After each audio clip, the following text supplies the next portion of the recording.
చేతి కార్యక్రమాలని తెలుసుకునే ఈ గొప్ప ఎపిసోడ్స్లో ఆసక్తితో ఆయన మహిమైశ్వర్యాన్ని చూడడానికి చేసిన మీ అందరికీ కూడా క్రీస్తునామంలో శుభాభివందనాలు తెలియజేస్తూ, మరి ఈరోజు ఎపిసోడ్లో కూడా మరిన్ని ఆసక్తికరమైన విషయాలను అటు శాస్త్రపరమైనవి అలాగే బైబిల్ పరమైనవి దేవుని మనస్సులోంచి వచ్చిన సంగతులను గురించి మీతో పంచుకోవాలని ఆశపడుతున్నాను.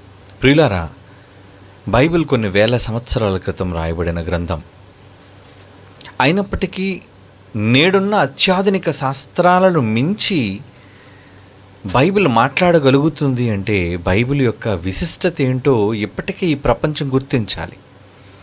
కానీ ప్రపంచం గుర్తించేటట్లుగా మనిషి బైబిల్ని అంత ఉన్నతమైన స్థాయికి తీసుకొని పోకపోవటం వలన బైబిల్ అణగదొక్కబడుతుంది. బైబిల్ ఒక మత గ్రంథంగా, ఒక తప్పుడు చూపుతో చూడబడుతుంది ప్రపంచవ్యాప్తముగా. క్రైస్తవ దేశమైన అమెరికా లాంటి దేశాలలోనే బైబిల్ని బ్యాన్ చేశారు అంటే అది ఎంత విచారకరమైన విషయం. దీనిని బట్టి అమెరికన్స్కి ఎంత మరి అజ్ఞానముతో వాళ్ళు నిండిపోయారు అన్నది, బైబిల్ పైన సరైన అవగాహన వాళ్ళకు లేకపోవటం వలన తమ పిల్లల పాఠ్యపుస్తకాల్లో నుంచి తీయటం కానివ్వండి, బైబిల్ని చివరికి బ్యాన్ చేయాలి అని ఒక దారుణమైన పరిస్థితిలోనికి ప్రపంచ క్రైస్తవ దేశాలు వెళ్ళిపోయి అంటే అలాంటి వారికి బుద్ధి చెప్పాలి. అందుకే ఈరోజు భారతదేశంలో ఈ విశ్వవిద్యాలయం ద్వారా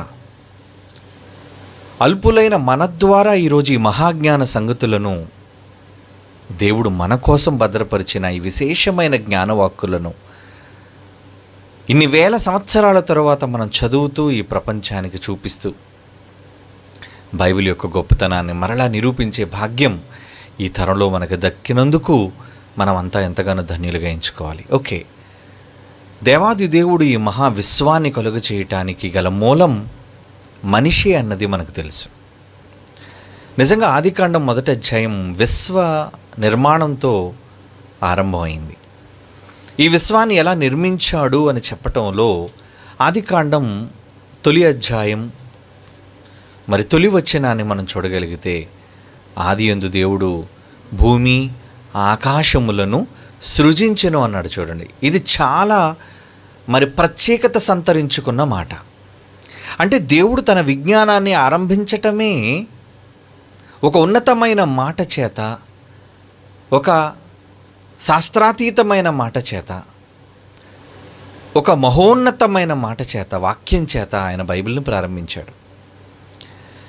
ఆ మాట మనం చదువుకున్న మాట, ఆదియందు దేవుడు భూమి ఆకాశములను అంటున్నాడు. చూడండి, అంటే ప్రారంభంలో రెండిటికి ప్రధానమైన స్థానాలు దేవుడు కల్పించినట్లుగా చెబుతున్నాడు ఇక్కడ. ఏంటది? మొదట భూమి ఆయన దృష్టిలో, మొదట భూమి, తర్వాత ఆకాశానికైనా ప్రత్యేకత ఇచ్చాడు. భూమి నిజానికి ఆకాశంలో ఎంత చిన్నిదో గత ఎపిసోడ్స్లో మీరు చూశారు ప్రత్యక్షంగా. అంటే ఆకారంలో ఇది ఎంత స్వల్పమైనదో, ఎన్నిక లేనిదో అయినప్పటికీ, ఈ మహావిశ్వంలో దీనిని గుర్తించటమే కష్టమైనప్పటికీ, దేవుడు మాత్రం భూమండలానికి ప్రత్యేకతనిచ్చి భూమి ఆకాశములను కలుగజేసును అంటున్నాడు. చూడండి, అంటే ఈ విశాలమైన విశ్వం, ఈ ఆకాశం భూమి కోసం. అందుకే మొదట భూమి, తరువాత ఆకాశము అన్నాడు.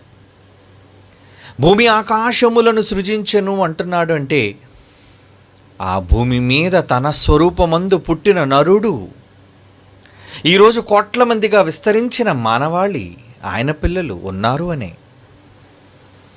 నిజంగా మనం ఎంత భాగ్యవంతులం. విశ్వంలో నక్షత్రాలు ఆకారాల దగ్గర అసలు ఈ సౌర కుటుంబమే గుర్తింపు లేనప్పుడు, ఈ సౌర కుటుంబంలోని భూమి ఒక సామాన్యమైన ఆకారంలో చూస్తే బృహస్పతి, శని లాంటి పెద్ద పెద్ద గ్రహాల కన్నా అతి చిన్నిదిగా కనబడుతూ,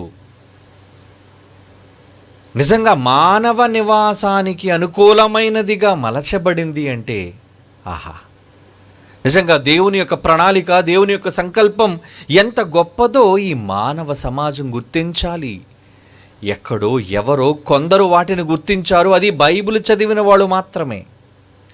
బైబిల్ ఎరుగని వారు విజ్ఞానం పేరట భూమిని విడిచి ఎక్కడెక్కడికో పోవాలి అనుకుంటున్నారు, ఎక్కడెక్కడికో పరుగులు తీయాలి అనుకుంటున్నారు.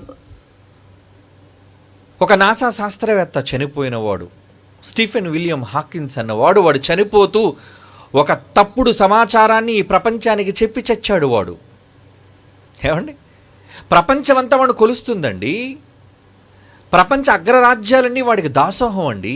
కానీ మనమేంటండి వాడు అని మాట్లాడుతున్నాం? అవును, బైబిల్ని విభేదించిన వాడు, బైబిల్ని కాదన్నవాడు, ఏమండి బైబిల్ చెప్పిన జ్ఞానానికి వ్యతిరేకంగా ప్రవర్తించేవాడు ఎవడైనా, అందులో దేవుడు లేడన్నవాడికి ఏంటండి గౌరవం? వాడు దేవునిని అంగీకరించిన నాస్తికుడు. వాడికి ఏం తెలిసిన విశ్వం కోసం? వాడిని నమ్మిన అగ్రరాజ్యాలకి ఏం తెలుసు చెప్పండి? పుట్టినప్పుడు బాగా పుట్టిన తర్వాత ఎదుగుదలలో వికలాంగిగా మారిపోయిన వాడు, తన కుర్చీకి మంచానికి పరిమితమైన వాడు దేవుని మీద ద్వేషాన్ని పెంచుకొని నాకు ఈ దారుణమైన పరిస్థితి ఎందుకు వచ్చింది అని ఎవరిని నిందించాలో తెలియక దేవుడు అనేవాడు ఉంటే నాకు ఎందుకు ఇలా జరుగుతుంది అనే కోపముతో, ఉద్రేకంతో దేవుని మీద వాడు తిరుగుబాటు చేసి అసలు దేవుడు ఎక్కడున్నాడు, దేవుడు లేడు అనే ఒక అబద్ధాన్ని ప్రపంచానికి చెప్పి, వాడికున్న జ్ఞానము చేత వాడికి భాష లేదండి, ఎందుకంటే నోరు పడిపోయింది వాడికి. ఈ ప్రపంచ మానవాళ్ళని ఉద్దేశించి వాడు చెప్పాడు. వాడు మాటలు ఇప్పటికీ ప్రపంచ అగ్రరాజ్యాలకు, శాస్త్రవేత్తలకు శిరోధార్యం. నమ్మగలరా మీరు ఈ మాట? అవును, నమ్మాలి. నిజం కనుక ఒక నాసా శాస్త్రవేత్తలకు కానీ, యుఎస్ఏ యూరోపియన్ స్పేస్ ఏజెన్సీ శాస్త్రవేత్తలకు కానీ వాడి మాట వేదవాక్కు. అంతగా వాడు అలాగా మారడానికి గల కారణం ఏంటో తెలుసా? వాడేదో తాను జ్ఞానిని అనుకొని ఈ ప్రపంచ మానవాళిని తాను తెలుసుకున్న మహాజ్ఞానమే గొప్ప జ్ఞానమని అనుకొని ప్రకటించి ఒక అబద్ధము వైపు నడిపించిపోయాడండి వాడు. ఈరోజు దేవుణ్ణి గుర్తించలేదు, దేవుని యొక్క మహాశక్తిని వాడు కనీసం తెలుసుకోవడానికైనా ప్రయత్నించలేదండి. వాడు వెళ్ళిపోతూ ఎలాగా ఈ భూమండలం, ఎందుకంటే మనిషి తనకున్న విజ్ఞానం చేత దేవుడు ఆదిలో ఏదైతే ఈ భూమిని చేశాడో, ఈ భూమికి ఉన్న ప్రత్యేకత, ఈ విశ్వంలో, ఈ ఖగోళంలో, యావత్తు మహాకాశాలు ఆకాశాలలో ఈ భూమికి ఉన్న ప్రాధాన్యత ఈరోజు ఆ భూమి మీద ఉన్న నరుడు తెలుసుకోవాలి. మనిషి గ్రహించాలి ఎందుకు భూమికి ప్రాధాన్యత వచ్చింది అని. కానీ అది ఎరుగలేదు గనుకనే దేవుడంటే పట్టనట్టుగా ఈరోజు నిజంగా దేవుడు మీద భక్తి లేక అవిధేయులుగా మానవాళి మారిపోవడానికి కారణం అండి. మెజారిటీ శాస్త్రవేత్తలు, ముఖ్యంగా ఈ స్పేస్ ఏజెన్సీకి సంబంధించిన శాస్త్రవేత్తలు అందరూ నాస్తికులు, నమ్మరు దేవుణ్ణి. ప్రియులారా, అలా వారు నమ్మని దశలో ఉన్నప్పుడు దేవుడు కలుగజేసిన ఈ విశ్వంలో ప్రాధాన్యత, వెరీ వెరీ వెరీ ఇంపార్టెన్స్ ఉన్న ఈ భూగోళం అది నాశనానికి పరుగులు తీస్తున్నప్పుడు మనిషి తన విజ్ఞానం చేత ఈరోజు తాను కనిపెట్టిన ఇంధన ఉత్పత్తుల చేత భయంకరమైన అణుసంబంధిత ప్రయోగాల వలన భూమి నాశనానికి వెళ్ళిపోతుంది. నేల తన సారాన్ని కోల్పోతుంది. ప్రకృతి వైపరీత్యాలు సంభవిస్తున్నాయి. ప్రకృతి యొక్క స్థితిగతులు మారిపోతున్నాయి. ధ్రువ ప్రాంతాల్లో మంచు కరిగిపోతుంది. సముద్ర మట్టాలు పెరిగిపోతున్నాయి. కొన్ని ఖండాలే కనిపించకుండా పోబోతున్నాయి. ఇప్పటికే కొన్ని పోతున్నాయి. ఇప్పటికే చిన్ని చిన్ని దీవులు లాంటివి సముద్రంలో ఎన్నో కొట్టుకుపోయాయండి. గ్లోబల్ వార్మింగ్ అని పేరు పెట్టాడు అందుకే మనిషి. తన వారసులు ఉండడానికి దేవుడు ఏర్పాటు చేసిన అద్భుతమైన భూమి ఆకాశాలతో కంపేర్ చేస్తే ఇది చాలా గొప్పది. ఆకారంలో పెద్దగా కనబడే ఎన్నో కోటాను కోట్ల నక్షత్రాలు, మండలాలు, ఏమండి రాసులుగా ఉన్నప్పటికీ ఈ భూమికి ఉన్న ప్రత్యేకత ఏ ఆకాశంలోని నక్షత్రాలకు కానీ, నక్షత్ర మండలాలకు కానీ లేదు, భవిష్యత్తులో ఎప్పటికీ రాదు. అది శాస్త్రానికి తెలుసా? ఎందుకు భూమికి ప్రత్యేకత ఉంది అనేది శాస్త్రానికి ఏం తెలుసండి? భూమిని విడిచి నింగిలో సాము చేద్దాం అనుకుంటున్నాడు. నేల విడిచి సాము, అందుకే నేలను విడిచిపెట్టాడు.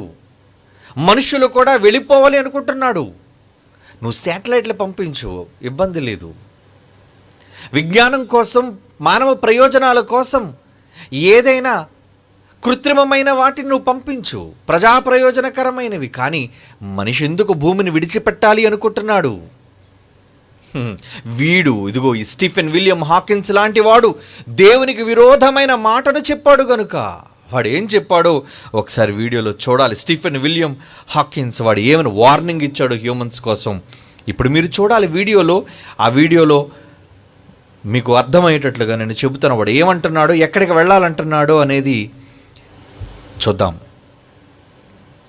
సౌండ్ పెట్టండి, sound Stephen Hawking and other scientists ముందు నుంచి పెట్టండి, వాడి పేరు వినబడాలి ఫస్ట్ నుంచి.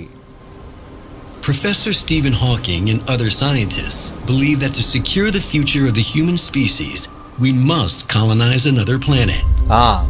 వాడు ఏమంటున్నాడు తెలుసా అండి? మనుషులకు విపత్తు పొంచి ఉంది కాబట్టి భూమిని విడిచిపెట్టి మరొక కొత్త గ్రహంలోనికి వెళ్ళిపోవాలి. అదిగోండి వాడి మాటలు చూడండి. వాడికి ఒక కంప్యూటర్ కనిపెట్టి ఇచ్చారండి వాడి స్నేహితుడు. అది టాకింగ్ కంప్యూటర్ అంటారు దాన్ని. అంటే వాడు అనుకున్నది ఏమండి, వాడు చెప్పాలనుకున్నది ఆ కంప్యూటర్ ద్వారా వాడు మాట్లాడతాడు, అది శబ్దాన్ని ఇస్తుంది, అదే వాడి మాటలు. మీరు వింటున్న వాడి మాటలు చూడండి. ఓకే, వాడి మాటలు ప్లే చేయండి.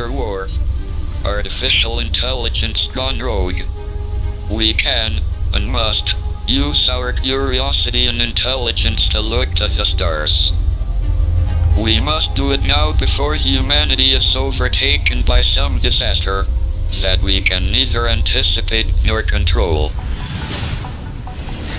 కనుక మానవాళి నాశనం కాకముందు మరో గ్రహానికి వెళ్ళిపోవాలి అంటున్నాడండి. అందుకు వాడిచ్చిన సలహా ఏంటో తెలుసా ఏమండి? మరొక భూమి లాంటి సరికొత్త గ్రహాన్ని ఈ మధ్యనే 2016లో కనిపెట్టారటండి శాస్త్రవేత్తలు. అవునా? ఇటు భూమి లాంటి గ్రహమా? ఈ విశ్వంలో భూమి లాంటి గ్రహమా? ఏమో మరి కథలు చెబుతుంటే అవి కథలో వాస్తవాలు మనిషికి తెలియదు కదండి. విజ్ఞానం పేరట కోట్ల కోట్ల కోట్ల మిలియన్ల డాలర్లు ఈరోజు ఖర్చు పెడుతున్నాయి ప్రపంచ దేశాలు. ఓకే, వాళ్ళ పిచ్చి ఎంత తారాస్థాయికి వెళ్ళిందో చూద్దాం. We need to find a planet that's rocky and about the same size and density as the Earth. భూమి లాంటి మరో గ్రహాన్ని చూడాలి అంటున్నాడు, మనకు దొరకాలి అంటున్నాడు. Then the crucial thing we need to sustain life is liquid water at the surface. మంచినీళ్ళు కావాలి మనకి, అదే ప్రాణాధారం. To find a planet that orbits in the habitable zone of its star. The distance where the temperature is just perfect for liquid water. కనుక భూమి లాంటి గ్రహం మనకు కావాలి. ఎక్కడుంది ఈ విశ్వంలో? వెతుకుతున్నారు. Our sun, a yellow dwarf star, the habitable zone stretches from around the orbit of Venus to the orbit of Mars. Earth. ఈ రోజు భూమి చూడండి, ఒక్క నిమిషాలుగా ఆపరండి. భూమి అనేది సూర్యునికి 3వ స్థానంలో హ్యాబిటబుల్ జోన్ అన్నారండి. హ్యాబిటబుల్ జోన్ అంటే మనిషి నివసించడానికి యోగ్యమైనది. హ్యాబిటబుల్ వాడు పదాన్ని ప్రయోగించాడు చూడండి, హ్యాబిటబుల్. మొదటి 2 గ్రహాలు కానీ తర్వాత గ్రహాలు కానీ భూమి తర్వాత గ్రహాలు కానీ మానవ నివాస యోగ్యానికి అనువైనవి కావండి, అనువైనవి కావవి. భూమి మీద మనిషి బ్రతికినట్లుగా ఇతర గ్రహాల్లో బ్రతకలేడు ఈ దేహంతో. హ్యాబిటబుల్ జోన్ అంటున్నాడు చూడండి, హ్యాబిటబుల్ జోన్. మరలా ఒక్కసారి ఆ మాట కొంచెం ముందుకు పెట్టి ప్లే చేయి. ప్రాంప్ట్గా ఉండండి, టైం వేస్ట్ చేయకండి. Earth full screen neatly right in the middle. We now know that there is a planet around our stellar node orbit of Venus. For our sun, a yellow dwarf star, the habitable zone stretches from around habitable zone అన్నాడు చూడండి to the orbit of Mars. అదిగో అదే ఆ రింగులో ఉన్నదే habitable right in the middle. We now know that there is a planet around our stellar next door neighbor that could be suitable for colonization. మనం వెళ్ళడానికి ఉండడానికి మరో గ్రహం దొరికిందటండి. It's a little more massive than the Earth and it's almost certainly a rocky planet. మనలంటే రాళ్ళు ఉన్నాయట భూమి మీద లాగే. And there might just be liquid water at the surface. ద్రవ రూపంలో ఘన రూపంలో ఉండొచ్చు నీరు అంటున్నాడు. For mankind's new home. కొత్త ఇల్లు. But although it's our nearest planet, Proxima b is still a very long way away. Yes, Proxima b అటండి. Proxima b మీరు విన్నారు. ఒక్కసారి మరలా పాట పెట్టినాను. Proxima b అక్కడికి వెళ్ళమని ఈ స్టీఫెన్ విలియం హాకిన్స్ అన్నవాడు మనుషులకు చెప్పాడండి. Proxima b might be our best destination for best mankind. Destination అటండి ప్రాక్సిమా బి. అక్కడికి వెళ్ళాలట. ప్రాక్సిమా బి అంటే మనకి గతంలో మీకు చెప్పిన ఎపిసోడ్స్లో సూర్యునికి దగ్గరగా ఉన్న మరో నక్షత్రమే ప్రాక్సిమా సెంటారీ. ఈ ప్రాక్సిమా అనే నక్షత్రం భూమికి సూర్యుని తర్వాత మనకి దగ్గరలో ఉన్న నక్షత్రం ప్రాక్సిమా సెంటారస్. ఈ ప్రాక్సిమా సెంటారీ అనే నక్షత్రం మాత్రమే ఉందట. ఆ నక్షత్రం అంటే అది కూడా ఒక సూర్యుని లాంటిది. దాని చుట్టూ కూడా కొన్ని గ్రహాలు తిరుగుతున్నాయి. అందులో ABC అన్న దాంట్లో బి అన్న గ్రహం మనుషులకు అనుకూలంగా ఉన్నట్టు కనబడుతుందట. Okay, play. And there might just be liquid water at the surface. Proxima b might be our best destination for mankind's new home. But although it's our nearest planet, Proxima b is still a very long way away. Getting there, even with the fastest rockets we have today, would take thousands of years. Professor Hawking believes this will be one of our biggest hurdles. Yes, మరలా అదే వేయండి. మరలా వీడు ఏం చెప్పాడట? Proxima BA మనకి అనుకూలమైన గ్రహం. అక్కడికి వెళ్ళిపోతాం మనం. అబ్బో, నిజంగా ఎంత గొప్ప విషయాన్ని చెప్పాడని చప్పట్లు కొట్టేయండి దేశాలన్నీ ఈ వెర్రి బాగులోడికి. వీడు ఎందుకు వెర్రి బాగులోడో నేను చెప్తాను ఇప్పుడు, మీకు కంగారు పడకండి. Okay, play. సౌండ్ పెట్టండి. At the surface. Proxima b might be our best destination for mankind's new home. But although it's our nearest planet, Proxima b is still a very long way away. Getting there, even with the fastest rockets we have today, would take thousands of years. Professor Hawking believes this will be one of our biggest hurdles. I have no doubt that we will eventually find ways of crossing the immense distances of space in just a few years. One of our species' great strengths is embracing new ideas and evolving them into cutting-edge technologies. Just look at advances we've made in the fields of medicine, communications and electronics. చాలా వాటిలో మనం సాధించాం ఉన్నతిని. We only built the first silicon chip 60 years ago. Now it powers just about every కనుక మనం aspect చెయ్యగలం అంటున్నాడు. of our lives. Our ingenuity will get us to Proxima b. అక్కడికి వెళ్ళగలం. Proxima B అన్నాడు చూడండి వాడు నోటితో. అది వాడు సొంత నోటితో చెప్పినది. ఓకే, వెళ్ళిపోదాం ప్రాక్సిమా బి దగ్గరికి. భూమి మీద ఏం తక్కువైందని అక్కడికి వెళ్ళాలి చెప్పండి. భూమి మీద నీరు లేదా? భూమి మీద ఆహారం లేదా? భూమి మీద గాలి లేదా? ఏమీ లేదని మీరు ఈరోజు ఈ మహావిశ్వంలో దేవుడు ఏర్పాటు చేసిన ఈ అద్భుతమైన ఈ భూగోళాన్ని విడిచి, ఈ హ్యాబిటబుల్ జోన్, నివాసయోగ్యమైన ఈ భూమిని విడిచి ఎక్కడికో పోవాలి అని ఈ తప్పుడు విధానాలను శాస్త్రవేత్తలతో చెప్పి ప్రపంచాన్ని తప్పుత్రోవను నడిపిస్తున్నారు. అందుకేనండి వాడి శిష్యుడు కానీ ఎలాన్ మస్క్ అన్నాడు పుట్టాడు. ముందు పక్కనున్న అంగారడికి వెళ్ళిపోదాం. వాడు 2024కి అంగారడి మీద మనుషులు తీసుకుని వెళతాను అని ప్రపంచానికి అప్పుడే ప్రకటన చేసేసాడు వాడు. ఎప్పటికే రాకెట్ల ప్రయోగాలు ప్రారంభించాడు వాడు. అది మీకు చూపించాను వీడియోస్తో సహా గత ఎపిసోడ్స్లో. ప్రియులారా, అంటే ఈరోజు శాస్త్రం విజ్ఞానము పేరట అది విజ్ఞానమా? తాము జ్ఞానులమని చెప్పుకొనుచు. బైబిల్ చదువుతాను చూడండి. ఇప్పుడు వాడి అవాస్తవాన్ని, వాడి బుద్ధిహీనతను చెప్పే ముందు బైబిల్ మీకు చూపిస్తాను. అపోస్తలుడైన పౌలు రోమీలకు రాస్తున్న పత్రికలో ఇలాంటి బుద్ధిహీనుల కోసం దేవుడు ఏమని వ్రాయించాడు 2000 సంవత్సరాల క్రితం.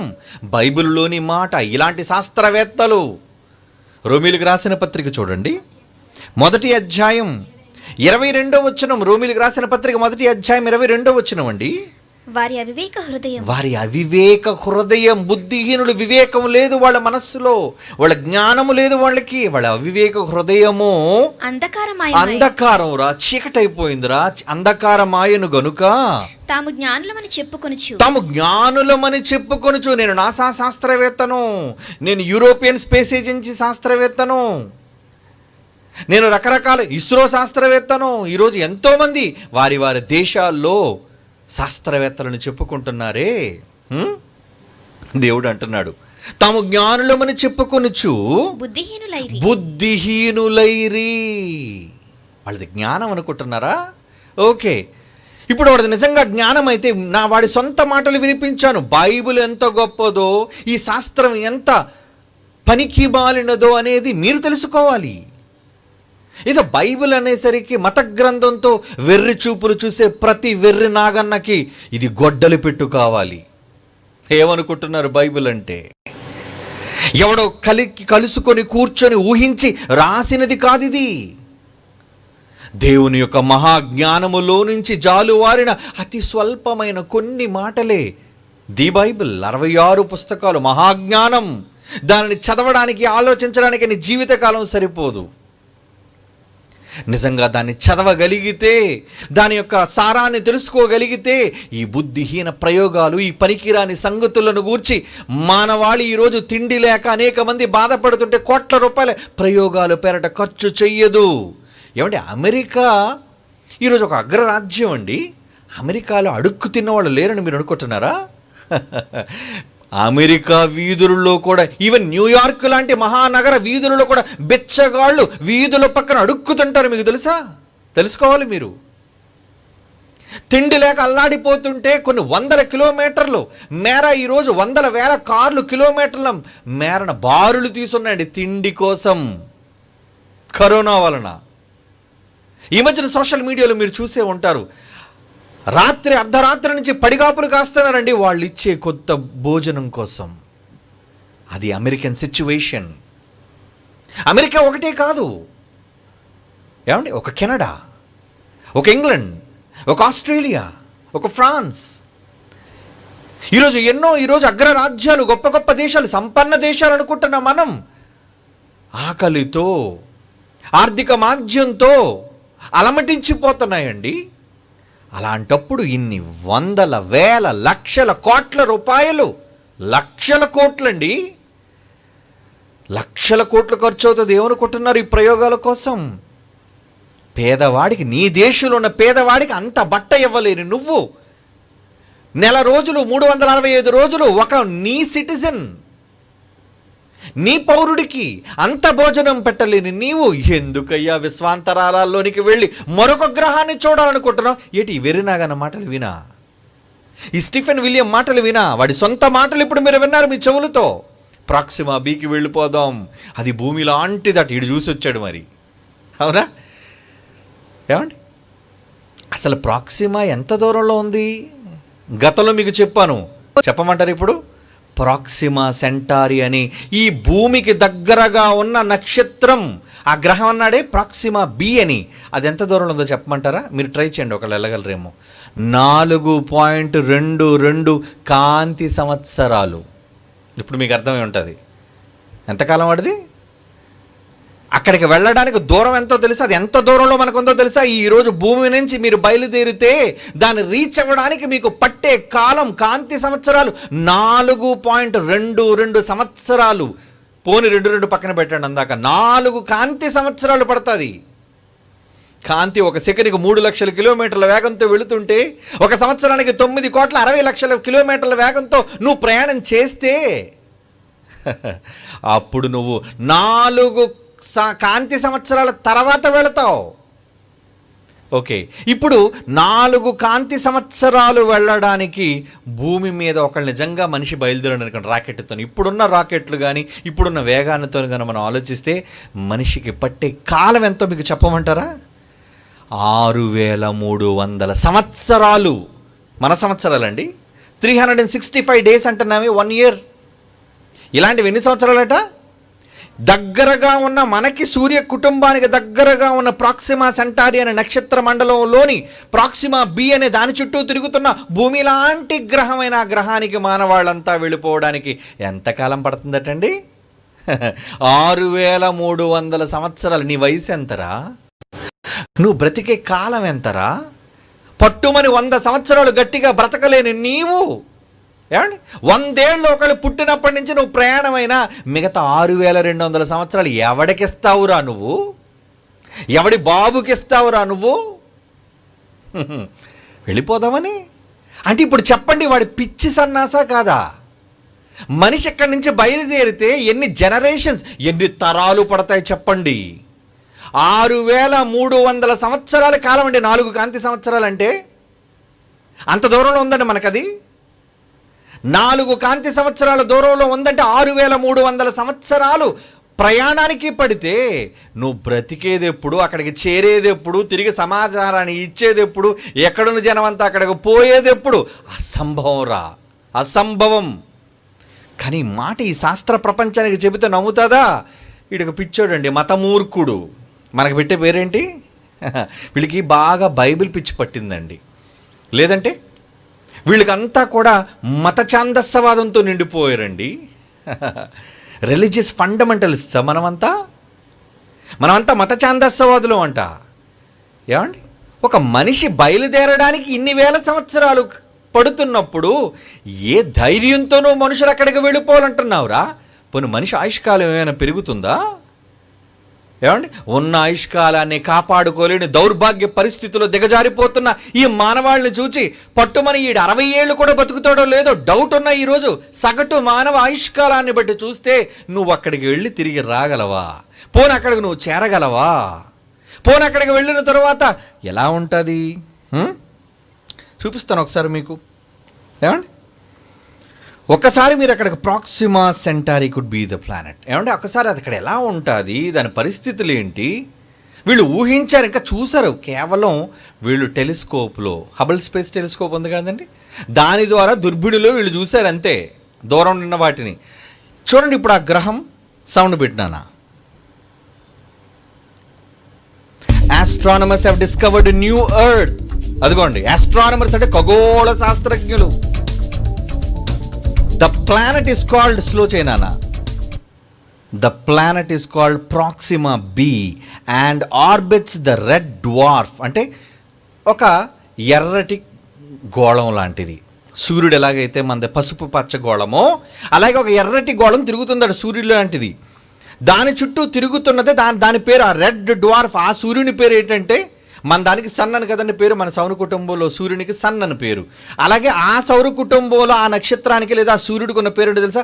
Proxima Centauri. అది రెడ్ డ్వార్ఫ్ స్టార్ అన్నారు దాన్ని. ఏమండి, కనుక దాని చుట్టూ తిరుగుతుంది కాబట్టి దానికి ఏబిసి అని కొన్ని గ్రహాల చుట్టూ ఆకర్షణలో తిరుగుతున్నాయి కాబట్టి ప్రాక్సిమా బి అని దానికి పేరు పెట్టారండి. అది ప్రాక్సిమా సెంటారీ నక్షత్రం కాబట్టి ప్రాక్సిమా బి దగ్గరికి వెళ్ళాలి అంటున్నాడు. Okay, play.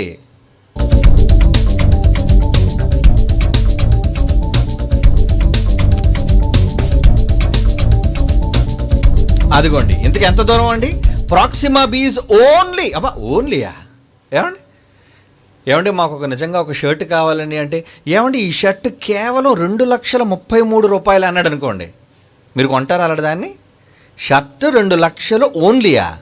ఓన్లీ ఏంటరా అది? మహా అయితే చొక్కా 1000 రూపాయలు లేదా 2000, మహా అయితే 5,000 రా. 2 లక్షలు ఏంటి చొక్కా? అంటే మనిషికి అందుబాటులో ఉన్నదనేనా నీ ఉద్దేశం? Proxima b is only 4.23 light years away from earth. దూరంగా ఉందట. నిజాలండి. Astronomers believe the planet has a rock surface. అబ్బా, ఇదిగోండి ఇలా రాళ్లతో ఉందట వాళ్ళ ఊహా చిత్రం. Okay, play. ఆ గ్రహం ఇలా ఉంటుంది. పైన నీరు ఎక్కడ కనబడలేదు వాళ్ళకి, ఎక్కడ నీరు మాత్రం కనబడలేదు సుమా. నీరు ప్లే చేయనన్న. నీరు అడుగు భాగాలు, నేను స్టాప్ అన్నప్పుడు నువ్వు ఆపు. ఏమండి దానికి పట్టే వేగం అంటే ఒకసారి స్టాప్. అదట ఆ నక్షత్రం చుట్టూ తిరగడానికి దానికి ఎంత టైం పడుతుందో తెలుసా అండి? 11 రోజులటండి. ఏమండి మనకెక్కడ సూర్యుని చుట్టూ తిరగడానికి 365 రోజులైతే ఈ ప్రాక్సిమా సెంటారీ అనేది తిరగడానికి అంటే 11 రోజులకు ఒక సంవత్సరం అయిపోతుంది మనకి. అంటే వారం రోజులు, ఇంచుమించు 2 వారాల్లో ఆల్రెడీ ఒక సంవత్సరం కంప్లీట్ అయిపోతుంది మనకంటే. మొత్తం క్యాలిక్యులేషన్స్ అన్నీ, నీ కాలమానం అంతా తప్పు అయిపోతుంది అక్కడికి వెళ్ళేసరికి. అన్ని లెక్కలను మార్చుకోవాలి, నీ గడియారాలను మార్చుకోవాలి. ఎందుకంటే చిన్ని నక్షత్రం అది. చిన్ని నక్షత్రానికి చిన్ని భూమి లాంటిది, పదార్థం లాంటి గ్రహం లాంటిది తిరుగుతుంది. ఈరోజు మనకి యురేనస్, నెప్ట్యూన్, మెర్క్యూరీ ఎలాగైతే చిన్న చిన్న గ్రహాలు ఉన్నాయో అలాంటి గ్రహాలే ఆ నక్షత్రానికి రెడ్ డ్వార్ఫ్ చుట్టూ తిరుగుతున్నాయి. అవి ప్రాక్సిమా సెంటారీ అనే నక్షత్రం అది.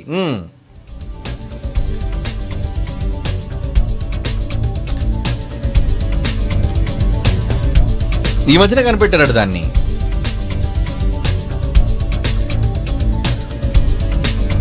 అదిగోండి, అది తిరుగుతుందన్నమాట. Okay, any life on the planet Proxima b could still be evolving long after sun has died. చెప్పలేము, ఉందో లేదో మనకు తెలీదు. ఏమండి ఇప్పుడు చెప్పండి, ఈ స్టీఫెన్ విలియం హాకిన్స్ అన్నవాడు జ్ఞానవంతుడని మీరు అంటారా?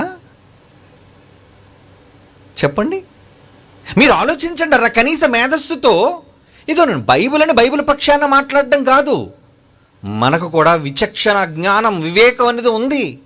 అందుకే జంతువుల కన్నా మనం గొప్పవాళ్ళం. ఆలోచించే మేధాశక్తి దేవుడు మనిషికి ఇచ్చాడు. మరి నీ మేధాశక్తితో ఆలోచిస్తే దగ్గరున్న గ్రహానికి నువ్వు వెళ్ళిపోవాలి అంటే, అది గ్రహం అంటే అక్కడికి వెళ్ళిన తర్వాత నీళ్లు ఉన్నాయో లేవో.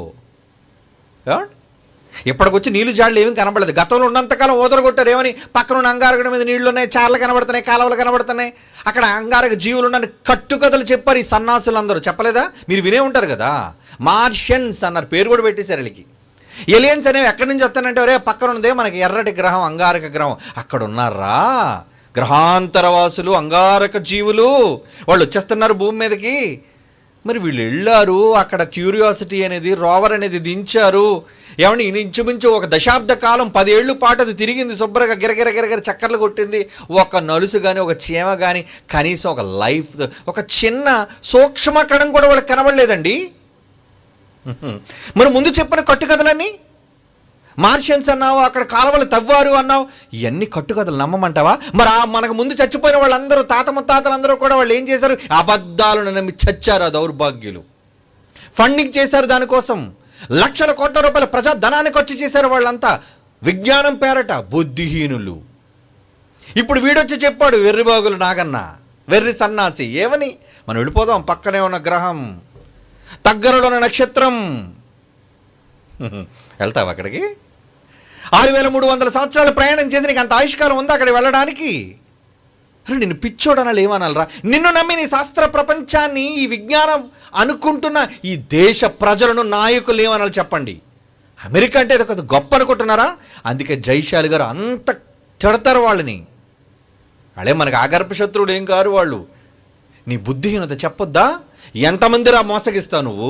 ఎంతమందిని రా తప్పు మార్గాన్ని నడిపిస్తావు? దేవుడు చక్కటి భూభాగాన్ని ఇచ్చి, భూమి ఆకాశంలో సృజించిన భూమికి ప్రాధాన్యతనిచ్చి, నీ కోసం, నీ మనుగడ కోసం ఎంత చక్కటి అట్మాస్ఫియర్ కలిగిన, అట్మాస్ఫియర్ అంటే మంచి వాతావరణం. మరి ఏ గ్రహాల్లో వాతావరణం లేదండి. సూర్య కుటుంబం దగ్గరికి వద్దాం, సౌర కుటుంబం దగ్గరికే వద్దాం. ఈ సౌర కుటుంబంలో మనకున్న ముందు 9 గ్రహాలని చెప్పారు ఈ సన్నాసులు అందరూ కూడా, ఈ దుర్మార్గులందరూ కూడా. నవగ్రహాలు చెప్పారు. ఇప్పుడు మార్చేసుకోండి, 9వ గ్రహం కాదు, అది గ్రహాల సైజు కన్నా చిన్నగా ఉంది కనుక అది ప్లానెట్గా మేము తీసేస్తున్నాను. నువ్వు ఎవడరా తీసేయడానికి, పెట్టడానికి? కలుగు చేసిన వాడు నీ చేత కాదు, కేవలం చూసి పేర్లు పెట్టుకునే దౌర్భాగ్యుడు నువ్వు. అప్పటి వరకు ప్లూటో గ్రహం, నా చిన్నప్పుడు ప్లూటోని కూడా నేను నిజంగా సౌర కుటుంబానికి గీయండి, సోలార్ సిస్టమ్ అంటే నేను 9 గ్రహాలు గీసి ప్లూటో అని పేరు కూడా రాశానండి. మార్కులు వచ్చాయండి, ఫస్ట్ క్లాస్లో పాస్ అయ్యానండి. మరి ఇప్పుడు ఏంటంటే దుర్మార్గులు ప్లూటో గ్రహం కాదు, ఇప్పుడు కేవలం మనకి 8 గ్రహాలు మాత్రం, అష్టగ్రహాలు మాత్రం లెక్క పెట్టాలి అంటారు. ఏంటంటే ఈ పనికి మాలిన సన్నాసులు. అరే బైబిల్ చదివితే బాగున్నారా మీరు? నమ్మరు, బైబిల్ చదవరు. నీకు తెలీదా బైబిల్ కోసం? రా బైబిల్ విశ్వవిద్యాలయం దగ్గర రారా. ఇండియాలో ఉందరా, ఇండియా భారతదేశంలోనే ఉందరా. ప్రపంచ దేశాలకు జ్ఞానం చెప్పే విశ్వవిద్యాలయం రా ఇది. బైబిల్ అంతా ఉంది కానీ చదవడం రావాలి కదా చవట్లకి. ఏమంటే అమెరికాలో బైబిల్ లేదా? ఆస్ట్రేలియాలో బైబిల్ లేదా? ఇంగ్లాండ్లో బైబిల్ లేదా? అందరి దగ్గర మనకంటే ముందు బైబిల్ వచ్చింది. కానీ ఇలాంటి బుద్ధిహీనులు, ఈ సన్నాసులను సిగ్గుపరచడానికి మనం అల్పులు అండి. భారతదేశం అంటే ఒక పేద దేశం. మనం జ్ఞానం లేని వారం, బలం లేని వారం అని ఈ ప్రపంచం చిన్న చూపు చూస్తున్నందుకు గనుకనే ఆయన రాసిన మాటను నెరవేర్చడం కోసం ఈ పేద దేశమైన భారతదేశం నుంచి భారతీయులను పుట్టించాడు రా, నీకు బుద్ధి చెప్పడానికి. ఎప్పటికైనా ఈ ప్రపంచ దేశాలకు వాళ్ళ గర్వాన్ని, వాళ్ళ పేసమనిచ్చేవాడు భారతదేశంలో ఉన్న బైబిల్ విజ్ఞాని. మర్చిపోకండి, that is the power of Bible. Bible ఉందగానే దాన్ని ఎలా వినియోగించాలో, ఎలా చదవాలో రాదు వాళ్ళకి. ఏం తెలుసండి బైబిల్ కోసం? మరలా మేము బైబిల్ పండితులు అంటారు. ఎవడెవడో కోసం చెప్పుకుంటారేటండి. వీడు చచ్చాడు, వాడు చచ్చాడు. ఏమంటే ఈ మధ్యన ఫేస్బుక్లో ఎవడైనా చచ్చాడు అనుకోండి, వాడి కోసం పెద్ద పోస్టు. వీడు చాలా పెద్ద సేవకుడు అండి. ఏం పీకాడు రా సేవకుడు ఏంటి అమెరికాలో? అమెరికాలో ఉండి ఈ చెమట ఏం పీకాడు? ఆడి కోసం నువ్వేదో పెద్ద ఉబ్బు తబ్బి భయపడతాడు. ఎంత గొప్పోడు, ఎంత గొప్పోడు. వాడి పేరు ఇది, వీడి పేరు ఇది, వాడెంత గొప్ప చేస్తాడు, వీడెంత గొప్ప సేవ చేస్తాడు. రే వాడు దేశానికి బుద్ధి చెప్పుకోలేని వాడు ఈ మహాజ్ఞాన సంగతులను ఎదిరించి అమెరికా ఏమన్నా మనం రాసినట్టుగా ఉత్తరాన్ని వాడు అమెరికా దేశంలో ఉండక అమెరికా జాతీయుడిగా వాడు రాయలేడు, వాడు నిలబెట్టలేడు, చెప్పలేడు. వాడు ప్రార్థన చేస్తారు మళ్ళీ అమెరికా ప్రెసిడెంట్కి చేతులేసి. దేనికి రా ప్రార్థన? దండుకోవడానికి రా. వీళ్ళంతా దండుకునే దొంగలు, సన్నాసులు వీళ్ళంతా. విజ్ఞానం ఇది, విజ్ఞానం. బైబిల్ అంటే ఏదో అనుకుంటున్నారా? ఏదోలండి, ఎవరో రాసేసుకున్నారండి వాళ్ళ సొంత విజ్ఞానం. నా తప్పో, నీ ఆలోచనలు మార్చుకో. ప్రపంచ రాతలను మార్చడానికే పుట్టింది బైబిల్ విశ్వవిద్యాలయం. వింటున్నారు కదా ప్రత్యక్షంగా, అబద్ధాలు కావు, కట్టుకథలు కావు, ఎవడో చేసిన మాయలు గారడీలు కావు ఇవన్నీ. ఏంటది? కరోనా, నువ్వు ఉరికంబం ఎక్కుతున్నావు అంటున్నాడు ఎవడో ఒక దౌర్భాగ్యుడు. ఇటు ఉరికంబం ఎక్కుతుందా కరోనా? ఇటు చూశాడు, ఇటు ప్రార్థనతో ఉరికంబం ఎక్కుతాడు దాన్ని. చిచ్చి చిచ్చి, ఎంత నీచం! ఇలాంటి దౌర్భాగ్యుల వల్ల దేవుడు అవమానించబడుతున్నాడు, బైబిల్ అవమానించబడుతుంది, క్రీస్తు మహాజ్ఞానం అవమానించబడుతుందండి. మహాజ్ఞానాన్ని బైబిల్లో ఉన్నది ఉన్నట్టుగా చెబితే ప్రతివాడు బైబిల్ ముందు ప్రణమిల్లాలి, సాష్టాంగపడాలి. అలా చెప్పగలుగుతున్నావు బైబిల్ నువ్వు? ఎంతసేపు రా ప్రార్థన చేస్తాను నీకోసం, ఎంత ఇస్తావు కానుక? నాతో ఫోటో తీయించుకోవడానికి ఒక రేటు, నాతో భోజనం చేయడానికి ఒక రేటు, ఒక స్పెషల్ ప్యాకేజీ కోసం ఒక రేటు. ఇలా ప్రతి దానికి వ్యాపారం చేసి బ్రతుకుతున్న ఈ దౌర్భాగ్యులనంత కాలం బైబిల్ విలువ తెలియదండి, తెలీదు. అందుకేనండి జైశాలి గారి విప్లవాన్ని ప్రారంభించారు 40 ఏళ్ల క్రితం. 40 ఏళ్ల క్రితం ఈ మహా విప్లవ ప్రభంజనాన్ని ప్రారంభించారు. రానున్న రోజుల్లో ప్రపంచాన్ని దావానలో దహించబోతుంది ఇది. Wait and see. ఎంతమంది ఎన్ని బురద జల్లినా, ఎంతమంది అక్రమకారులు ఎన్ని తప్పుడు క్రియలు చేసినా, అణిచేద్దామని తప్పుడు కార్యక్రమాల్లో లంచాలకు మరిగి ఎన్ని తప్పుడు క్రియలు సృష్టించినా ఆపలేరురా. ఆ రోజు అదే మాట చెబుతున్నాం, ఈ రోజుకి ఎప్పటికీ ఇదే మాట చెబుతాం. మమ్మల్ని ఎవడు ఆపలేడురా. కారణం మా వెనక ఉండి ప్రోత్సహించేది దేవుడు. మా గొప్ప కోసం కాదు ఇది. దేవాది దేవుని శక్తి ప్రపంచానికి చెప్పడం కోసం చూద్దురుగా నేను శక్తి ఏంటో చూపిస్తాను, ఆయన వల్ల ఎలా ఉందో. ప్రపంచం మానవాళి బ్రతుకుతుందంటే ఆ మహానుభావుడి చలవ, దయా. విశ్వాన్నంతటిని విడిచిపెట్టి, పట్టరాని ఆకాశ మహాకాశాలను విడిచిపెట్టి కేవలం భూమిని మాత్రమే ఎందుకు చూస్తున్నాడో తెలుసా? భూమిని నివాస యోగ్యంగా మలిచాడు. నువ్వంటున్నావురా ఈరోజు హ్యాబిటబుల్ అని, నీ మొహం తగలబెట్ట. హ్యాబిటబుల్ జోనా? భూమి అట హ్యాబిటబుల్ జోన్లో ఉందట. బైబిల్ చెప్పిందిరా. రై, నువ్వు పుట్టకముందు, నీ తాత ముత్తాతలు పుట్టకముందు, ఈ శాస్త్ర ప్రపంచానికి బొడ్డు కత్తిరించకముందు చెప్పిందిరా బైబిల్. చూస్తావా బైబిల్లో? చూడండి రా, మీరు కూడా చూడండి. ఈ దొంగ సన్నాసులు ఈ విశ్వవిద్యాలయాలు, ఈ ఉస్మానియాలో కానీ ఆంధ్ర యూనివర్సిటీలో కానీ ఎక్కడెక్కడైనా తాము గొప్ప గొప్ప విశ్వవిద్యాలయం చెప్పుకొని ఏ ప్రొఫెసర్ కానీ ఎవడనుండి చెప్పండి, బైబిల్ ఇది బైబిల్. మీకు తెలిసిన ఆస్ట్రానమీ ఏంటి, బైబిల్కున్న ఆస్ట్రానమీ ఏంటి? ఇది ఖగోళం అంటే ఇది, విశ్వశాస్త్రం అంటే ఇది అని మీరు చెప్పాలి విద్యార్థులారా. అందుకే నోట్ చేసుకోండి, రాసుకోండి. ఎప్పటికైనా మీరే ఈ ప్రపంచానికి బుద్ధి చెప్పే నాయకులు కావాలి. యోబు గ్రంథం చూడండి, బైబిల్ 37వ అధ్యాయం, యోబు గ్రంథం 37వ అధ్యాయం 12వ వచనం ఏమంటున్నాడు? ఆయన వలన నడిపింపబడినవై ఈ నక్షత్ర గమనములు, గ్రహాలు, వాటి కదలికలు, వాటి వేగాలు ఇవన్నీ తిరుగుతున్నాయి అంటే శూన్యంలో ఉన్నాయిరా. శూన్యంలో ఎవరు తిప్పుతున్నారు దానిని? ఆయన వలన నడిపింపబడినవై చాలా తిప్పుతున్నాడు. అందులో అడ్రస్, కేర్ ఆఫ్ అడ్రస్, భూమి కోసం చెబుతున్నాడు. చూడండి, ఆయన వలన నడిపింపబడినవై నరులకు నివాస యోగ్యమైన భూగోళము మీద నరులకు నివాస యోగ్యమైనది భూమి మాత్రమే అని చెప్పాడు. భూమే నివాస యోగ్యమైనది. భూమిని దాటితే ఉండలేమా? అసలు భూమిని దాటి పైకి వెళుతున్నావు, ఏమైపోతావు నీకు తెలుసా? భూమి బయట జరుగుతున్న విషయాలంటే నీకు తెలుసా? ఈ భూమిని ఎంత చక్కగా దేవుడు నీకు నివాస యోగ్యమైనదిగా మలిచాడు నీకు తెలుసా? భూమిని విడిచిపెట్టి ఎక్కడికో పోతానంటున్నాడు సన్నాసి. దేవుడు ఏమన్నాడు తెలుసా? బైబిల్ చెప్తుంది చూడండి, యెషయా గ్రంథం 45వ అధ్యాయం, యెషయా గ్రంథం 45వ అధ్యాయం 18వ వచనం చూడండి. బైబిల్లో వేల సంవత్సరాల క్రితం క్రీస్తు పూర్వం రాయబడిన మాటలండి. యెషయా గ్రంథం 45:18. ఆకాశములకు సృష్టికర్తయగు యెహోవాయే, హీఈస్ ద ఓన్లీ గాడ్. ఆయనే దేవుడు. ఆయన భూమిని కలుగజేసి, నువ్వుంటున్న భూమిని ప్రాక్సిమస్ అంటారు. నీకు అదరు దరిద్రుడా, ఎక్కడెక్కడో ఉన్న గ్రహాలు కాదురా, అంగారుడు కాదురా పక్కన ఉన్నది. ఆయన భూమిని కలుగజేసి దాన్ని సిద్ధపరిచి రెడీ చేశాడు. దేనికి రెడీ? ఎవరి కోసం రెడీ? ఒక పెళ్లి కూతురు రెడీ అయిందంటే వరుడి కోసం, ఒక గృహం రెడీ అయిందంటే అందులో ఉన్న కుటుంబం కోసం. మరి భూమి రెడీ అయిందంటే ఎవరి కోసం రా? ఆయన కుటుంబం కోసం. Yes, God's family. దేవుని కుటుంబం భూమి మీద నివసించడం కోసం మాత్రమే భూమిని సిద్ధపరిచాడు అంటున్నాడు బైబిల్లో. ఎవడు కాదనగలడు దీన్ని? నమ్మవురా? నమ్మం. బైబిల్ నమ్మవురా? దేవుని మాటలు నమ్మ. నీల శాస్త్ర పరిశోధనలు చేసి లక్షల కోట్ల రూపాయలు ప్రజాధనాన్ని దోపిడీ చేసి ఒక తప్పుడు మాటలు చెప్పడానికి కాదు ఇది. బైబిల్లో హ్యాట్స్ ఆఫ్ టు బైబిల్ అండి. ఎంత గొప్ప మాట. ఆయన భూమిని కలుగజేసి దాన్ని సిద్ధపరిచి స్థిరపరిచెను. నిరాకారముగా ఉండునట్లు అని దాన్ని సృజింపలేదు.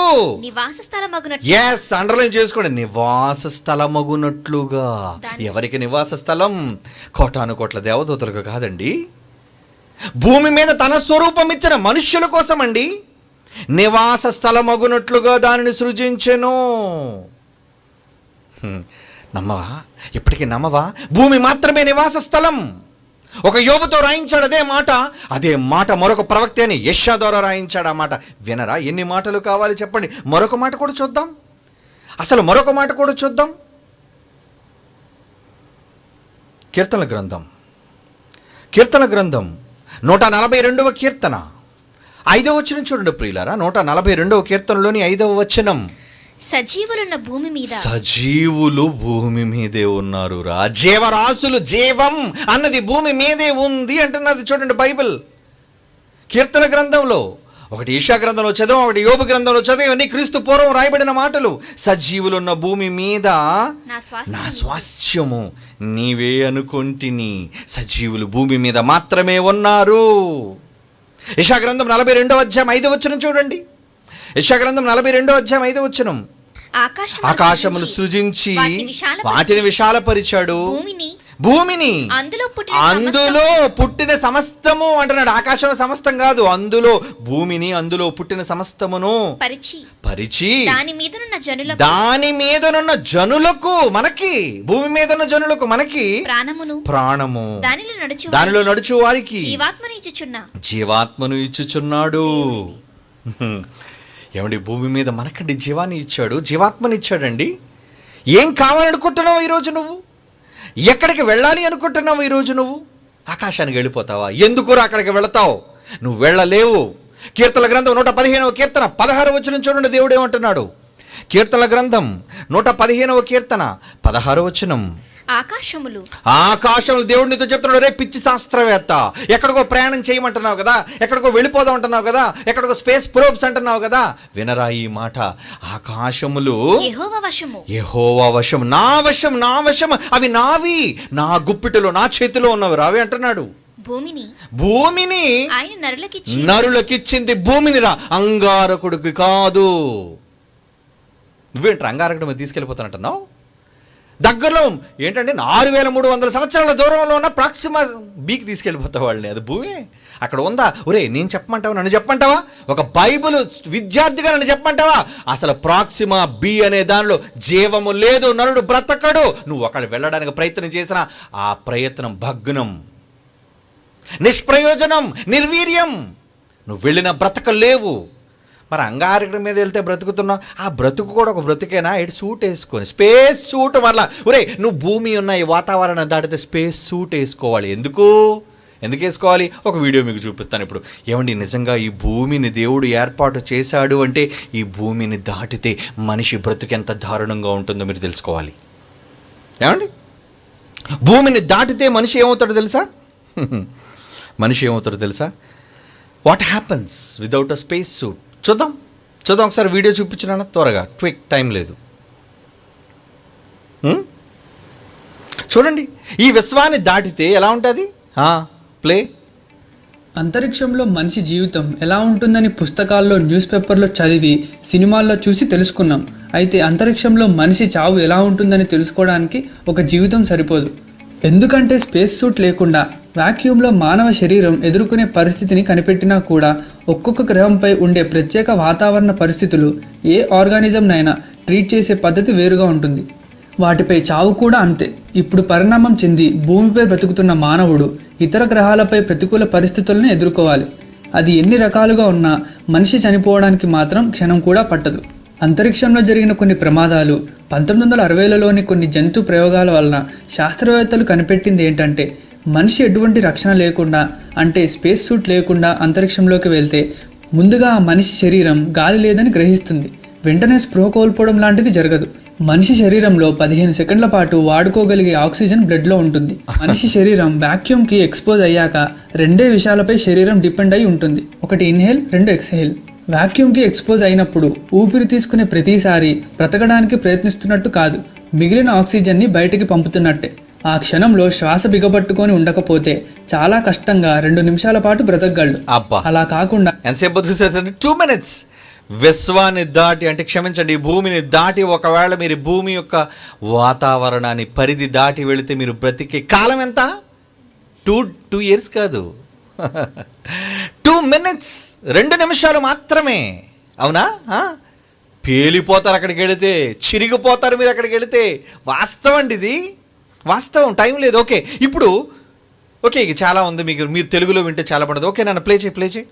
ఆ శ్వాస బిగపట్టుకొని ఉంటే ఎక్స్టర్నల్ ప్రెషర్ తగ్గిపోయి లంగ్స్లో ఉండే గ్యాస్ ఎక్స్పాండ్ అవుతుంది. అది లంగ్స్ను డ్యామేజ్ చేసి ఆ మనిషి సర్క్యులేటరీ సిస్టంలోకి గాలి వెళ్ళడం మొదలవుతుంది. మన కంటిలో మరియు నాలికపై ఉండే లిక్విడ్ మాయిశ్చర్ క్షణాల వ్యవధిలో మండిపోతుంది. 10 సెకండ్ల లోపే కంటి చూపు శక్తిని కోల్పోతుంది. సరిగ్గా 10 సెకండ్ల తర్వాత ఆ మనిషి చర్మం మరియు దాని కింద ఉండే కణజాలు ఉబ్బడం మొదలవుతుంది. చర్మపు రంగు నీలం రంగులోకి మారిపోతుంది. దానికి కారణం మానవ శరీరాలు భూమిపై ఉండే అట్మాస్ఫియర్ ఎయిర్ ప్రెషర్కి పరిణామం చెందాయి. మన బ్లడ్ మరియు బ్లడ్లోని ద్రవ పదార్థాలు లిక్విడ్ స్టేట్లో ఉండడానికి అది సహాయపడుతుంది. బ్లడ్లోని వాటర్ అట్మాస్ఫిరిక్ ప్రెషర్ లేనప్పుడు ఆవిరవుతుంది. అది మన శరీరంలోనే అవ్వడంతో మన చర్మం ఉబ్బడం మొదలవుతుంది. అయితే మనిషి చర్మం చీలిపోకుండా ఆ ప్రెషర్ని తట్టుకునే శక్తి చర్మానికి ఉంటుంది.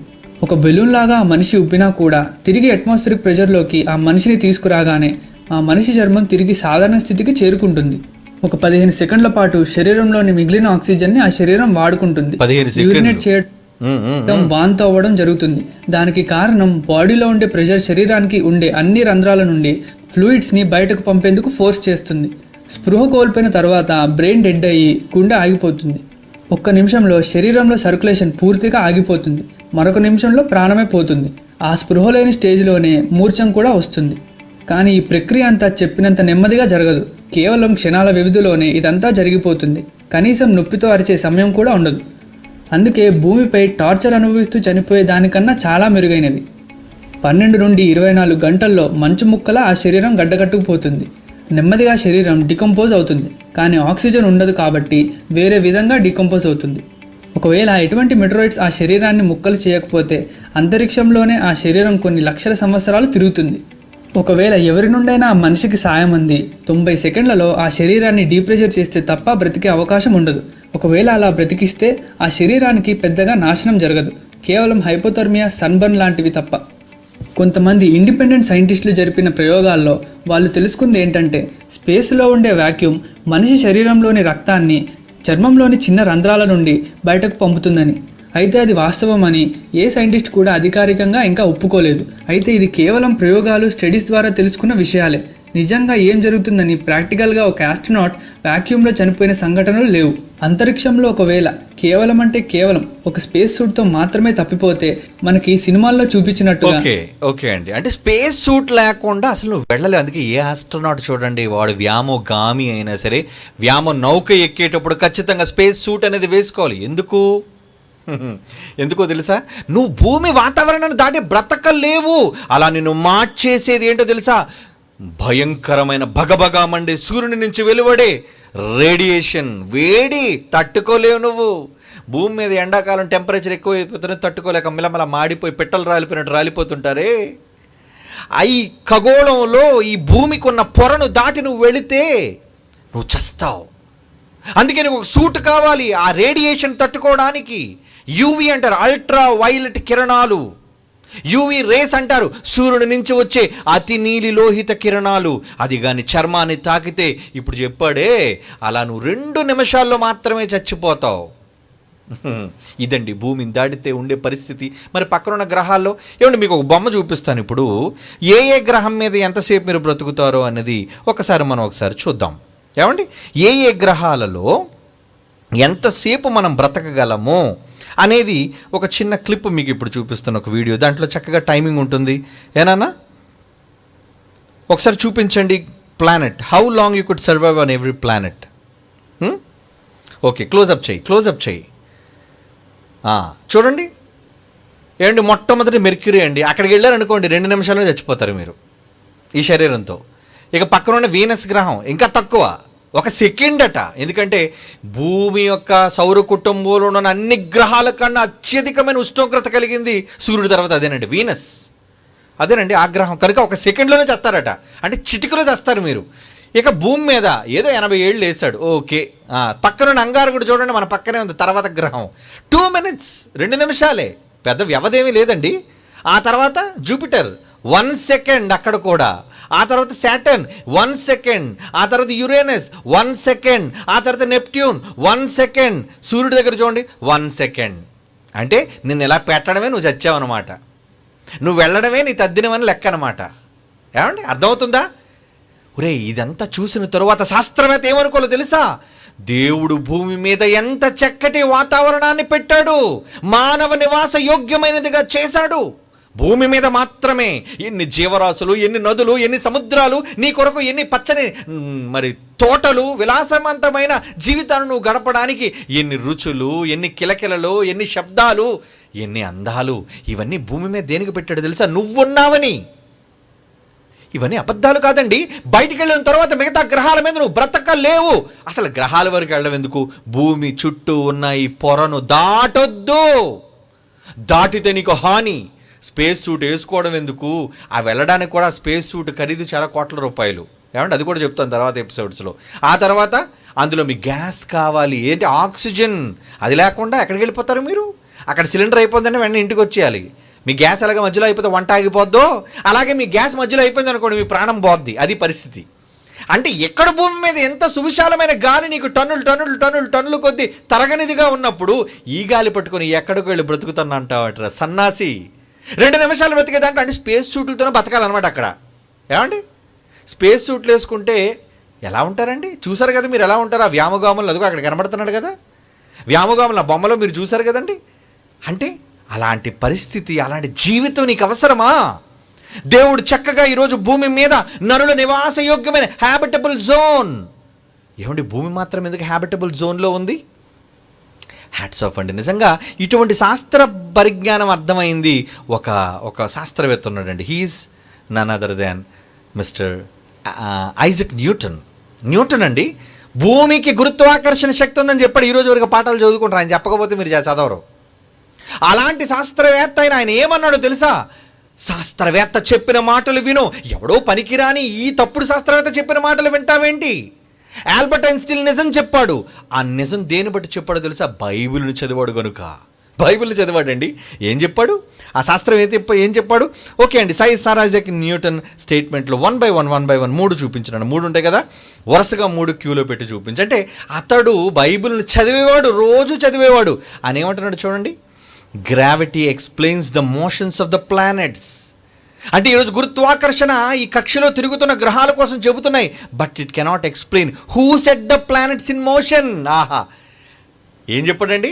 అంటే ఈ శాస్త్ర ప్రపంచం గ్రహాల కోసం చెప్పింది కానీ, గ్రహాలు వేగంతో తిరుగుతున్నాయని చెప్పింది కానీ, ఆ వేగంతో తిప్పుతున్నది ఎవరో, ఎందుకు తిరుగుతున్నాయో అనేది వీళ్ళు చెప్పలేకపోయారు. అందుకే అతను ఏం చెప్పాడు దాని తర్వాత మాట? God governs all things and knows all that is or can be done. అంటే వీటి వెనక దేవుడు ఉన్నాడని ఒప్పుకున్నాడండి ఐజక్ న్యూటన్. భూమికి గురుత్వాకర్షణ శక్తి ఉందని చెప్పిన ఒక మహాశాస్త్రవేత్త బైబిల్ చదివాడు కాబట్టి చెప్పాడు. స్టీఫెన్ విలియం హాకిన్స్ ఆడ దరిద్రుడు, దౌర్భాగ్యుడు, బైబిల్ చదవని చండాలుడు వాడు. ఆడేం చెప్తాడు? బైబిల్ చదివిన వాడు ఎవడైనా విజ్ఞానిగా మారుతాడు, ఇంక్లూడింగ్ ఆల్బర్ట్ ఏమండి? Isaac Newton. చాలామంది బైబిల్ చదివిన వాళ్ళు ఉన్నారు. తర్వాతది ఇక్కడ ఏమన్నాడు చూడండి, I have a fundamental belief in the Bible as the word of God. నేను నమ్ముతున్నాను బైబిల్ అంటున్నాడు. చూడండి, ఒక శాస్త్రవేత్త బైబిల్ నమ్ముతున్నాడా? నమ్మాలి. ఈరోజు ప్రతి శాస్త్రవేత్త బైబిల్ను నమ్మాలి. నాసా శాస్త్రవేత్తలు బైబిల్ నమ్మాలి. యూరోపియన్ స్పేస్ ఏజెన్సీ శాస్త్రవేత్తలు, ప్రపంచంలో ఎవడైనా any scientist should believe in Bible. Bible మాటలను నమ్మాలి. అతను నీకంటే పెద్దోడు రా, నీకంటే వయసులో పెద్దోడు, జ్ఞానంలో పెద్దోడు రా, పేరు ప్రఖ్యాతుల్లో పెద్దోడు రా. ఏం చెప్తున్నాడు? I have a fundamental belief in Bible as the word of God written by those who are inspired. I study the Bible daily. రోజు నేను బైబిల్ చదివేవాడిని. పెళ్లి కూడా చేసుకోలేదండి. ఎక్కువ బైబిలే చదివేటండి. ఎక్కువ బైబిలే చదవండి అతని చరిత్ర, జీవిత చరిత్ర. అందుకే దేవుని గురించి చెప్పాడు శాస్త్రవేత్త. నెక్స్ట్ ఏమంటున్నాడు? ఇది చూడండి, ఒక అద్భుతమైన విషయం. Atheism is so senseless. నాస్తికవాదం అనేది ఒక మూర్ఖ ప్రక్రియ అంటున్నాడు. చూడండి, ఒరే నాస్తికులారా, శాస్త్రాన్ని నమ్మే సన్నాసులారా. మన దేశంలో, మన రాష్ట్రంలో కూడా చాలా మంది ఉన్నారు నాస్తిక హేతువాదులు. ఒరే, మీరు నమ్మే శాస్త్రం అంటున్నారే, శాస్త్రం గొప్పదంటున్నారే, ఆ శాస్త్రవేత్తలలో మహానుభావుడైన ఐజక్ న్యూటన్ ఏం చెప్పాడు వినండిరా దౌర్భాగ్యులారా. ఏమంటున్నాడు? Atheism is so senseless. నాస్తికవాదం అనేది మూర్ఖత్వం, బుర్రలేనితనం. When I look at the solar system, చెప్తున్నాడండి ఆయన మాటలండి ఇవి, ఆయన మాట్లాడుతున్న మాటలు. When I look at the solar system, ఈ సౌర కుటుంబాన్ని చూస్తే, ఐ సీ ద ఎర్త్, నేను భూమిని చూస్తున్నప్పుడు at the right distance from the sun, అంటే సూర్యుడి నుంచి ఎంత దూరంలో ఉండాలో ఖచ్చితంగా అంత దూరంలోనే పెట్టాడు. ఎవరో? మన తండ్రి. నివాస యోగ్యమైనదిగా మలచడం కోసం ఆ శాస్త్రవేత్తకు అర్థమైందండి ఆ జ్ఞానం. I see the earth at the right distance from the sun to receive the proper amount of heat and light. భూమి మీద ఎంత వేడి రావాలో, ఎంత కాంతి రావాలో అన్నది దేవుడికి తెలుసు కనుకనే పెట్టాడు. This did not happen by chance. అనుకోకుండా జరగలేదు. ఎవరో మూర్ఖులారని చెబుతున్నాడు మిగతా శాస్త్ర ప్రపంచంతో. ఏం చెప్తున్నాడు? ఒరే, ఈ సౌర కుటుంబంలో మూడో గ్రహంగా మాత్రమే భూమి ఎందుకుందో తెలుసా? అంత దూరం ఎందుకు పెట్టాడో తెలుసా? అక్కడ మాత్రమే జీవి నివసించగలదు అని, అక్కడ మాత్రమే మనిషి ప్రాణంతో నివసించగలడు అని. ఇది ఎవరు చేశారు అంటే దేవుడే చేశాడు అంటున్నాడు. చూడండి, ఇది అనుకోకుండా జరిగినది కాదు. This did not happen by chance. The true God is a living, intelligent and powerful being. ఒక మహా విజ్ఞానవేత్తగా, ఒక మహాశక్తి స్వరూపుడుగా దేవుడు చేశాడు అంటున్నాడు. చూడండి, దేవుడు చేశాడా? అవునండి, ఆయన చేశాడు. ఆయన చేశాడు. ఎందుకో తెలుసా? సూర్యుడి నుంచి ఒకళ్ళ దగ్గరికి వెళ్ళావా, గోళాలు మండిపోతాయి, వేడిమితో అధికమైన ఉష్ణోగ్రత. ఒకళ్ళ భూమిని దాటి ఇంకాను హ్యాబిటబుల్ జోన్, నివాస యోగ్యాన్ని దాటి నువ్వు వెళ్ళావా, అవన్నీ ఏంటనుకున్నావు? మంచుతో కప్పబడిన గ్రహాలు. బ్రతకలేవు. అది కాకుండా ఈ విశ్వంలో సూర్యుడి నుంచి వస్తున్న భయంకరమైన రేడియేషన్, అతి నీలి లోహిత కిరణాల వల్ల నీ శరీరం బ్రతకదు, నీ శరీరం తట్టుకోలేదు, చచ్చిపోతావు. అంత గొప్పదా భూమి? నిజంగా భూమికి ఉన్న గొప్ప విషయం ఏంటో మరలా చూపిస్తానండి. మరొక మంచి విషయం ఏంటి ఈ భూమికి ఉన్న గొప్పతనం అంటే, చూడండి, క్లైమేట్, ఓజోన్ డిప్లీషన్, ఓజోన్ పొర అనేది బైబిల్ నిజంగా దానికోసం నివాసయోగ్యమైనదిగా చేయటాన్ని ఎలాగీ శాస్త్రవేత్తలు చెబుతున్నారు అంటే, ఏమంటే ఎందుకు ఇది నివాసయోగ్యంగా ఉంది, ఎందుకు ఇది మనుషులు నివసించడానికి అనుకూలంగా ఉంది అంటే, వాళ్ళు శాస్త్రవేత్తలు పరిశోధన చేసి వాళ్ళు ఏం చెప్పారు తెలుసా? ఈ భూమి చుట్టూ కనిపించిన గ్యాస్ రూపంలో ఉంది ఒక పొర. ఏంటది? ఓజోను పొర. మీలో చాలామందికి తెలుసు. ఏమండి? ఓకే, దాని గురించి ఒక వీడియో చూద్దాం. ఆ ఓజోను పొర బట్టి మనం కాపాడబడుతున్నాం. ఏం చేస్తుందట ఆ ఓజోను పొర? వీడియో. ఏమండి ఏం చేస్తుంది ఆ పొర? ప్లే సౌండ్ పెట్టు. 35 kilometers above Earth's surface, a gas called ozone surrounds the planet. The ozone layer acts as a barrier between Earth and ultraviolet radiation from the sun. However, pollution has caused the ozone layer to thin, exposing life మనకు తెలుసు. Okay, play. on Earth to dangerous radiation. అది కూడా సూర్యుడి నుంచి వస్తున్న కిరణాలను చూసారా బయటికి పంపుతుంది అది. Play. Earth's atmosphere is made up of 6 layers. అదిగోండి, దేవుడు ఎన్ని పొరలు పెట్టాడటండి? The second layer. 6 పొరలు పెట్టాడటండి. 6 పొరలు భూమి చుట్టూ. అదే దాన్ని వాతావరణం అన్నారు. ఒరే, ఇంక ఈ విశ్వంలో ఎక్కడ ఏ గ్రహంలో వాతావరణం అన్నది లేదు, భూమి మీద తప్ప. This is Bible, true. నమ్మాలి, శాస్త్ర ప్రపంచం నమ్మాలి. ఏమండి? ఒక ఐజక్ న్యూటన్ నమ్మినప్పుడు, రోజు బైబిల్ చదివినప్పుడు మిగతా శాస్త్రవేత్తలు కళ్ళు గుడ్డిపోయాయా? కళ్ళు కనిపించటం లేదా? క్రైస్తవ దేశాలని కళ్ళు మూసుకుపోయాయా? గర్వాంధులైపోయారా? చూడండి దేవుడు మనందరి తండ్రి మానవ నివాస యోగ్యమైనదిగా చేయడానికి ఎంత చక్కటి పొరని ఏర్పాటు చేశారు. Stratosphere, called the stratosphere, contains the ozone layer. The ozone layer is made up of a highly reactive molecule called ozone, which contains 3 oxygen లో 2 oxygen మాలిక్యూల్ atoms. ఉంటాయి, ఇందులో 3 మాలిక్యూల్స్ ఉంటాయి కాబట్టి O3 అన్నారు దాన్ని. Okay, play. Ozone is a trace gas in the atmosphere. There are only about 3 molecules for every 10 million molecules of air. But it does a very important job. The ozone layer acts as Earth's sunscreen, sunscreen ఏంటండి? absorbing about సూర్యుడి నుంచి 98% అదిగోండి చూసారా, damaging filter ultraviolet ఎన్ని మార్గాలు గుండా filter అవుతుంది చూడండి. ఓజోన్ నుంచి వచ్చి ఫిల్టర్ అయిపోయి చక్కటి కాంతి, నీకు అవసరమైన కాంతి, నీ శరీరానికి అవసరమైన కాంతి, ఆరోగ్యవంతమైన కాంతి, నీ మొక్కలు బతికే కాంతి, నీ జీవరాశి బ్రతికే కాంతిని మాత్రమే టెంపరేచర్ కంట్రోల్ breakdown. ఇస్తున్నాడండి. సూర్యుని నుంచి భగభగా మండే అగ్ని జ్వాలలు మండుతున్నాయి, నీకు తెలుసా? దేవుడు అందుకే పొలిమేర పెట్టాడండి. బైబిల్లో రాయబడిందండి, బైబిల్లో రాయబడింది, చూస్తారా? చూడండి, బైబిల్లో చెప్పబడిన అద్భుతమైన మాట దేవుడు చెప్పాడు ఈ మానవాళితో 2000 సంవత్సరాల క్రితం బైబిల్లో రాయించిన మాట ఏంటది? అపోస్తుల కార్యములు చూడండి, మీ బైబిల్ విప్పి 17వ అధ్యాయం, అపోస్తుల కార్యములు 17వ అధ్యాయం 26వ వచనం. అపోస్తుల కార్యములు 17వ అధ్యాయం 26వ వచనం. యావత్తు భూమి మీద మాత్రమే, అంగారకుడి మీద కాదు, ప్రాక్సిమా బి మీద కాదు, మరెక్కడా కాదు, ఎవరే పిచ్చి సన్నాసులారా. యావత్తు భూమి మీద, నువ్వు ఏ ఖండంలో బ్రతుకుతావా, ఏ ఐలాండ్ లో బ్రతుకుతావా, ఎక్కడైనా బ్రతుకు, యావత్తు భూమి మీద కాపురముండుటకు ఆయన ఒకని నుండి ప్రతి జాతి మనుషులను సృష్టించి వారు ఒకవేళ దేవుని తడవలాడి కనుగొందురేమో అని తనను వెతకు నిమిత్తం, దేవుని గురించి తెలుసుకునే నిమిత్తం నిర్ణయ కాలాలు పెట్టాడంట. ఇక్కడ వినండి, వారి నివాస స్థలము యొక్క అనగా భూమి, ఎర్త్ అనేది, ఈరోజు భూగోళం అనేది మన నివాస స్థలం అయితే, మన హోమ్, మన ఇల్లు అయితే, మన ఇంటి చుట్టూ ప్రహారీ కట్టాడట. ఏంటది? వారి నివాస స్థలమునకు పొలిమేరలను ఏర్పరిచెను. పొలిమేర అంటే ఏమనుకున్నారు? సన్నాసి, ఇదే ఓజోన్. అది దాటి వెళ్ళకు బిడ్డ, నువ్వు అంత దాటి వెళ్ళొద్దు, నువ్వు అది దాటి పైకి పోవద్దు. నువ్వు బ్రతుకు దుర్భరం అయిపోతుంది, చచ్చిపోతావు, 2 నిమిషాల్లో చచ్చిపోతావు నువ్వు. ఎంత చక్కగా చెప్పిందండి. ఈరోజు నువ్వు పేరు పెట్టావు ఓజోన్ అని, హ్యాబిటబుల్ జోన్ అని.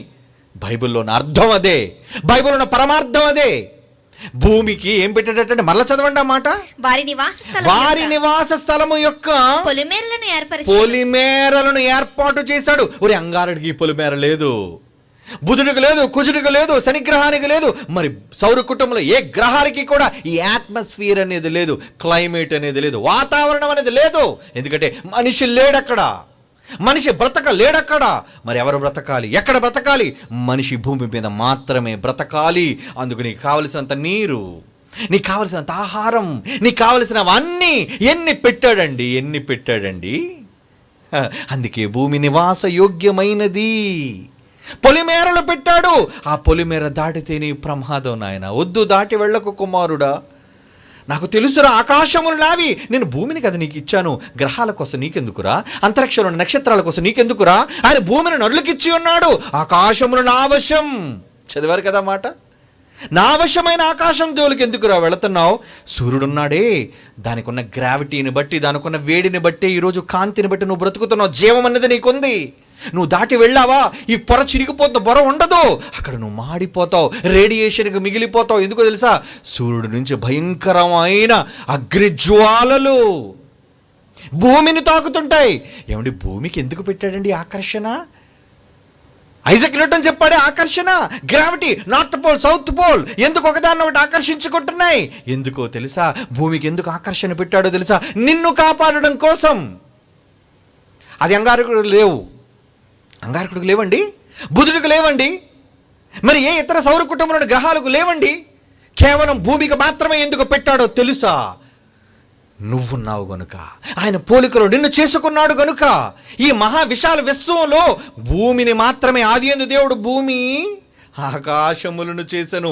అది భూమికున్న ప్రత్యేకత, భూమికున్న ప్రాధాన్యత అర్థం చేసుకోవా? ఇప్పటికీ బైబిల్లో వేల సంవత్సరాల క్రితం రాయబడిన మాటలు ఈ శాస్త్ర మూర్ఖ ప్రపంచానికి అర్థం కావా? ఈ అత్యున్నతమైన దేశాలను చెప్పుకుంటూను ఏమండి మాట్లాడుతూ ప్రగల్భాలు పలుకుతున్న వీళ్ళకి అర్థం కావా బైబిల్ మాటలు? చెప్పే నాదుడు లేడండి. యెషయా గ్రంథం 45వ అధ్యాయం, 40వ అధ్యాయం, యెషయా గ్రంథం 40వ అధ్యాయం 22వ వచనం చూడండి. యెషయా గ్రంథం 40వ అధ్యాయం 22. ఆయన భూమండలము మీద ఆసీనుడై ఉన్నాడు. ఒకడు తెరను విప్పినట్లుగా ఆయన ఆకాశ వైశాల్యమును విప్పాడు. ఒకడు గుడారము వేసినట్టు ఆయన దాని నివాస స్థలముగా ఏర్పాటు చేశాడు. దేనిని?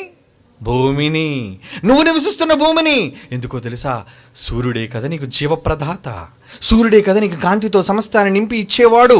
ఆ సూర్యుడు ఎలాంటి వాడో తెలుసా? ఆ సూర్యునిలో నుంచి అతి నీలి లోహిత కిరణాలు, రేడియేషన్ భయంకరంగా ఉంటుంది. అది నువ్వు తట్టుకోలేవు నాయన. నువ్వు హ్యాపీగా మంచం మీద పడుకోవచ్చు బట్టలు తీసి, ఏ బట్టలైనా ధరించుకునైనా నువ్వు హ్యాపీగా జీవించవచ్చు భూమి మీద. ఎందుకయ్యా ఆకాశం వైపు పరుగులు పెడతావు? ఉపగ్రహాలు పంపిస్తే పంపించు నీ టెక్నాలజీ కోసం. మనిషిగాని వెళ్ళొద్దు, ప్రమాదం. ఎక్కడికో గ్రహాల దగ్గరికి వెళ్ళొద్దు, ప్రాక్సిమా సెంటర్ దగ్గరికి వెళ్ళొద్దు. దానికోసం ఆలోచనలు మానుకో. అంగారకుడి మీదకి వద్దు. ఎలాన్ మస్క్ చెప్తున్నాను రా, నీతో వద్దురా. దేవుడు చెబుతున్నాడండి తన పిల్లలతో. ఎందుకో తెలుసా? పైకి వెళితే భయంకరమైన ఉష్ణం, వేడి, అది నువ్వు తట్టుకోలేక చచ్చిపోతావు 2 నిమిషాల వ్యవధిలో. అందుకే దేవుడు గ్రావిటీని భూమికి పెట్టి ఎంత చక్కగా భూమిని కాపాడుతున్నాడో. ఏమంటే చివరిగా ఎపిసోడ్లో ఈ వీడియో చూద్దామండి. నిజంగా భూమిని ఎంత చక్కగా ఆయన కాపాడుతున్నాడనే విషయాన్ని. ఎందుకు అది తెలుసా? మొదటిగా సూర్యుడు ఎంత దారుణంగా, సోలార్ ఫ్లేర్స్ చూడండి. మనకు కనిపిస్తున్న సూర్యుడు ఎర్రగా మండుతున్నాడేమో అనుకున్నారు. ఒకసారి దగ్గరికి తీసుకెళ్తాను సూర్యుడి దగ్గరికి మీకు, ఓకే? ఎందుకంటే because it's a magical journey into the స్పేస్లోకి వెళ్ళాలి. భూమి మీద ఉండి ఈరోజు అన్నీ చూస్తున్నాం మనం. దేవుడు చెప్పిన మాటలన్నీ కూడా మనం ధ్యానిస్తున్నాం మనం. ఏమండి సూర్యుడి దగ్గరికి వెళ్తామా? ఒకసారి చూడండి సూర్యుడు ఎలా ఉంటాడో తెలుసా? క్లోజప్లో సూర్యుడిని చూస్తే అక్కడ నుంచి వాతావరణం ఎలా ఉందో చూడండి ఒక్కసారి. సోలార్ ఫ్లేర్స్ చూడండి, అదిగోండి ఉపరితలం. అబ్బో మండుతుంది. అదేంటండి పైన ఏదో విరజిమ్ముతున్నట్లుగా. అదేనండి సోలార్ ఫ్లేర్ అంటారు దాన్ని. అంటే ఉండుండి మహా జ్వాలలు, అప్పుడప్పుడు మంటలు చూసారా విరజిమ్ముతుంటాయి. అలా సూర్యగోళం నుంచి కూడా విరజిమ్ముతుంటాయండి. ఈ ఒక్కటి చాలండి భూమిని మార్చేయడానికి, మసి చేసేయడానికి, మానవ కోటి చావడానికి ఆ ఒక్క ఫ్లేర్ చాలండి. అదిగో చూసారా, ఉండుండి సూర్యుడి నుంచి భయంకరమైన జ్వాలలు బయటకు వస్తుంటాయి. సోలార్ ఫ్లేర్స్ అన్నారు. అది ఏం చేస్తే తెలుసా? మనిషిని, యావత్తు మానవ జీవితాన్ని మొత్తం సర్వనాశనం చేస్తే భయంకరమైన ఉష్ణం, వేడి, రేడియేషన్ అన్నారండి. అవి వెళ్ళిపోతుంటే ఆకాశంలో, అది ఆకాశంలో ప్రయాణం. ఎందుకంటే కాంతి సూర్యుడి నుంచి భూమి మీదకి రావడానికి ఎంత నిమిషాలని మీకు చెప్పాను? 8 minutes time. Okay, next video పెట్టినానా ఏంటో తెలుసా? Aurora explained. మీకు చెప్తాను చూడండి. అంటే కాంతి భూమి మీదకి రావడానికి 8 నిమిషాలు టైం పట్టినప్పుడు అక్కడి నుంచి జ్వాల ఒకవేళ వచ్చింది అనుకోండి. ఓకే, ఫుల్ స్క్రీన్ చేయనా? అదిగోండి జ్వాల. On the sun, a star of average size among billions of other stars in our Milky Way. అదొక నక్షత్రం, లోన భగభగ మండుతుంది. The sun acts as an enormous power plant. The energy is created deep inside the core of the sun. చాలా వేడి. భూమి సూర్యుని ఉపరితలం మాత్రమే 5000 డిగ్రీలండి. And the pressure so enormous that hydrogen atoms are squeezed together into another element, helium. This nuclear reaction releases energy. అవి దేవుని శక్తిని చెబుతున్నాయి. ఆరిపోకుండా భగభగ మండుతున్న సూర్యుడు. In the outer layers, the heat moves to the surface in huge eddies called convection cells. These electrical currents of charged gas ఇవి భూమి మీదకి వస్తాయండి జ్వాలలు. చూడండి in some places. మరొప్పుడు ఎలా భూమిని ఎలా కాపాడాలి? అదిగోండి ఇందాక మీరు చూసారే, అదిగోండి అలా లేస్తాయా జ్వాలలు. ఆ జ్వాలలు సెగ అంటారు దాన్ని, సెగ. ఆ సెగ భూమి మీదకి వస్తుందండి, సెగ. సోలార్ ఫ్లేర్ సెగ. 2012లో ఒక సెగ వచ్చిందట, కాపాడబడ్డాం మనం. ఇలా ప్రతిసారి సెగలు వస్తూనే ఉంటాయి. ఇలా సూర్యుడి నుంచి వెలువడిన ఒక ప్రత్యేకమైన సెగలు, జ్వాలలు, అవి దగ్గరగా కాంతి ప్రయాణం చేయడానికి 8 minutes కదండి సూర్యుడి నుంచి కాంతి రావడానికి. several billion కొన్ని tons నిమిషాల of పరిధిలో gas వచ్చేస్తుంది భూమికి. from the sun. మరి అలాగా భూమిని ఎలా కాపాడాలి? ఏం చేయాలి భూమిని? ఆ జ్వాలలు అలా విస్తరించినప్పుడు భూమి దగ్గరగా వస్తే భూమి సర్వనాశనం. కానీ ఒక అద్భుతం The solar జరుగుతుందండి. storm can reach speeds over 8 million kilometers an hour. After 6 hours, it blows past the planet Mercury. మొదటి గ్రహాన్ని దాటిపోయి మండించుకుంటూ వెళ్ళిపోతాయి, ఏం పర్వాలేదు. భయంకరమైన ఉష్ణం, అవి కూడా ఉష్ణగోళాలు కాబట్టి. తర్వాత రెండోది వీనస్, ఇది కూడా దారుణమైన వేడి కలిగినది. దానికి ఏం పర్వాలేదు అక్కడికి వెళ్ళిన ఆ వేడి. The planet Venus.